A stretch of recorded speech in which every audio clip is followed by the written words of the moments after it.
तो इस तरीके के बहुत सारे यंत्र हैं जिनके माध्यम से हम वृद्धि को माप सकते हैं, और वृद्धि को मापने के लिए बहुत सारे मेथड्स हैं। अब हम बात कर लेते हैं EI। EI है क्या? इसको कहते हैं एफिशिएंसी इंडेक्स। क्या बोलते हैं? Efficiency index, EI। EI को हम कहते हैं एफिशिएंसी इंडेक्स, एफिशिएंसी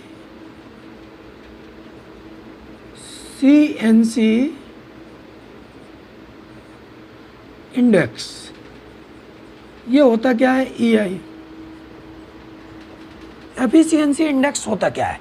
जब हम किसी भी प्लांट के किसी भी पार्ट को एक यूनिट टाइम में मेज़र करते हैं, मतलब किसी भी प्लांट के किसी भी प्लांट में या किसी भी प्लांट के किसी पार्ट में एक यूनिट टाइम में हम उसका जो मेज़रमेंट करते हैं, उसका जो मापन करते हैं, उसकी जो वृद्धि को मापते हैं, that is known as efficiency index. उसको हम कहते हैं क्या? Efficiency index. यूनिट टाइम में, in a unit time, in an unit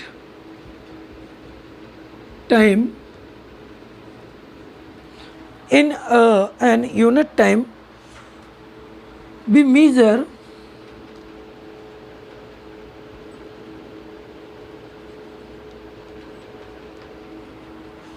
the growth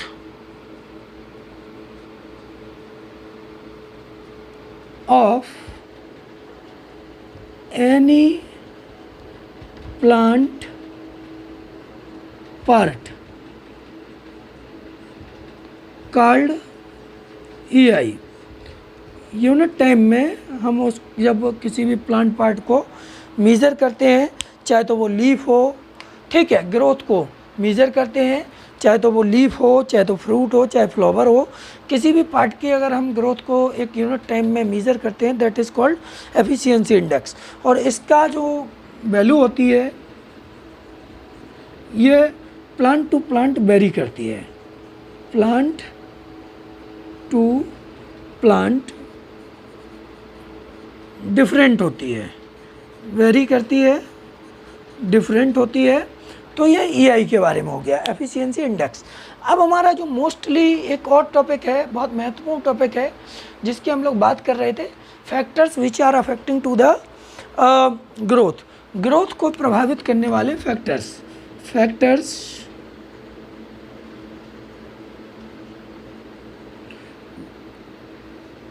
affected the growth, factor affecting the growth को प्रभावित करने वाले कारक। तो सबसे पहला कारक है लाइट। लाइट पहला फैक्टर है जो किसी भी प्लांट, किसी भी एनिमल की ग्रोथ को प्रभावित करता है। चूँकि हम प्लांट ग्रोथ फिजियोलॉजी पढ़ रहे हैं तो हमें प्लांट के बारे में जानना है। तो रिलेटेड विथ फोटोसिंथेसिस, ये किस किस से संबंधित है? ये हमारे प्रकाश संश्लेषण से संबंधित है, प्रकाश संश्लेषण को प्रभावित करता है, और रूट शूट की ग्रोथ को, ठीक है, रिलेटेड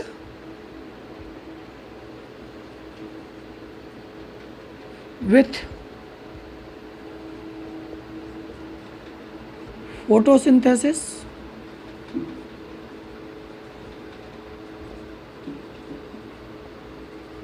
और ग्रोथ ऑफ रूट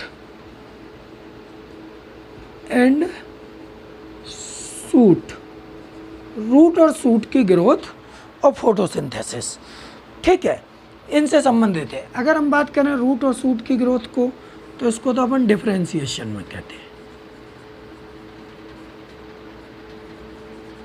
इसको अपन डिफरेंशिएशन कहते हैं, ठीक है। तो डिफरेंशिएशन से संबंधित और फोटोसिंथेसिस से संबंधित। प्रकाश जो लाइट है, not needed for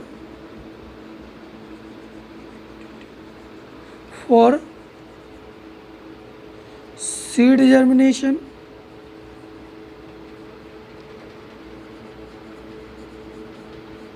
and initial growth of plant.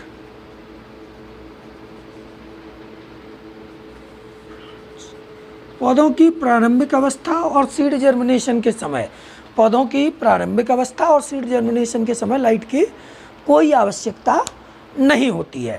Light not used in seed germination और इनिशियल ग्रोथ पीरियड। ठीक है, इसमें कोई आवश्यकता नहीं होती है।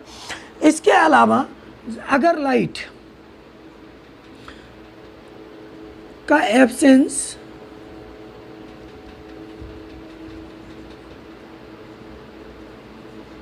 है तो इसका पौधे की ग्रोथ पर क्या प्रभाव पड़ता है? तो इससे इटियोलेशन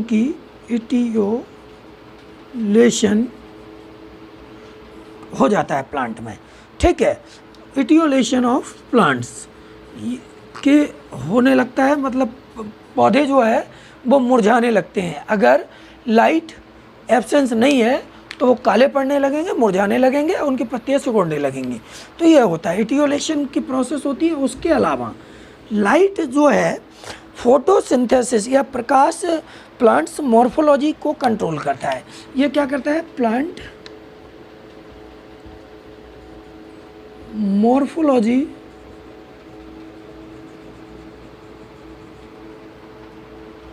कंट्रोल्ड बाय लाइट।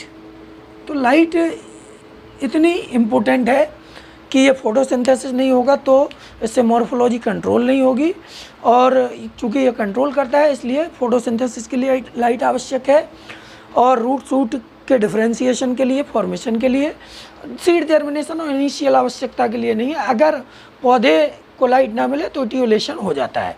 उसके बाद अपन बात करते हैं सेकंड फैक्टर की। सेकंड फैक्टर की जब हम बात करते हैं तो सेकंड फैक्टर जो है वो है आपका ताप यानी टेम्परेचर। सेकंड फैक्टर है टेम्परेचर यानी कि ताप। ठीक है, ताप या टेम्परेचर। टेम्परेचर है क्या?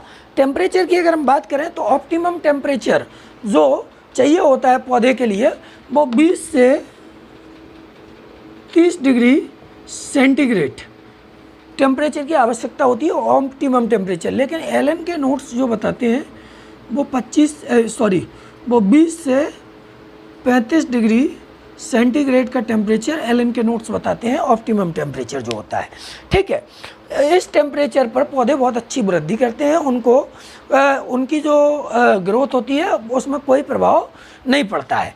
लेकिन 45 डिग्री सेंटीग्रेड से मोर देन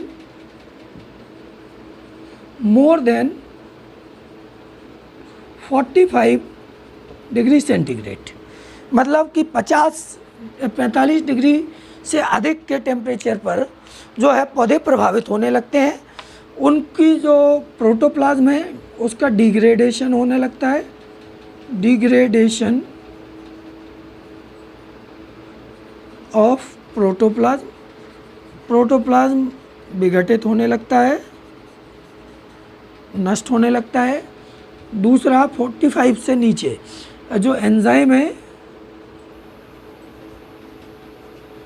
एंजाइम्स डीनेचर होने लगते हैं, मतलब वो नष्ट होने लगते हैं, डीनेचर्ड होने लगते हैं, एंजाइम्स डीनेचर्ड होने लगते हैं। एक्सेसिव ट्रांसपायरेशन होता है, मतलब ज़्यादा ट्रांसपायरेशन होने लगता है, एक्सेसिव ट्रांसपायरेशन होता है। इससे प्लांट का जो पानी है वो ज़्यादा मात्रा में निकलने लगता है, और जो है कोएगुलेशन ऑफ प्रोटोप्लाज्म के अंदर कोएगुलेशन की प्रोसेस होने लगती है, कोएगुलेशन ऑफ प्रोटोप्लाज्म